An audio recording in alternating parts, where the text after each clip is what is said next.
Argentina কতটা শক্তিশালী এবং আমাদের মেসি যেটা হ্যাটট্রিক করেছে সেটা দেখিয়ে দিয়েছে যে আমাদের মেসি কতটা কি এটা দেখিয়ে দিয়েছে, বিশ্ব সেরা সে একজন। মেসি যে 3টা গোলে হ্যাটট্রিক এবং বিশ্বকাপে সর্বোচ্চ গোলদাতার একটা সুনাম অর্জন করলো, তার জন্য আমরা আনন্দিত। বরাবরের মতো আজকেও আমরা যে একটা অভাবনীয় রেজাল্ট করলাম খেলাতে, এটা তো আসলে ব্রাজিলের চোখের মুখের দিকে আমরা তাকাতে পারতেছি না। সকাল থেকে ক্যাম্পাসে এসে ক্যাম্পাসটা মনে হচ্ছে নিস্তব্ধ, ভারী হয়ে আছে, একটা অলৌকিক একটা কান্নার একটা রোল পড়ে গেছে।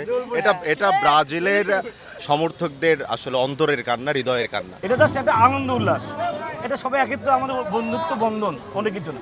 এ যদি কালকে খেলা শেষ হয় কিন্তু আবার জায়গা তাই যাবে। আজকে আমাকে ব্রাজিল বলতেছে, যদি খেলা শেষ হয়ে গেলে আর ব্রাজিল আর মুক্তি বাড়াবেন না, বা আমাকে আর্জেন্টিনা বলবো। এটা ভালোবাসার বন্ধন, এই বন্ধন নিয়ে আমরা সবাই একত্র থাকতে চাই। আজকের যে খেলা মেসি দেখিয়েছে, নিঃসন্দেহে তিনি বিশ্বের ইতিহাস সৃষ্টি করেছে। সে প্রথম মাসেই হ্যাটট্রিক করে 2026 বিশ্বকাপে একটি ইতিহাস সৃষ্টি করেছে। যারা আমাদেরকে ট্রোল করতো আমরা নাকি শুধু প্লান্টি দিয়ে গোল দেই, তাদেরও আজকে থেকে মুখ বন্ধ হয়ে গিয়েছে। যারা ফুটবল বোঝে তারা মেসিক বোঝে, যারা মেসিক বোঝে না তারা ফুটবল বোঝে না। কিন্তু অন্যান্য দলের সাপোর্টার যেরকম অন্যান্য লিজেন্ডদের স্মরণ করে না, আমরা তো সেরকম না।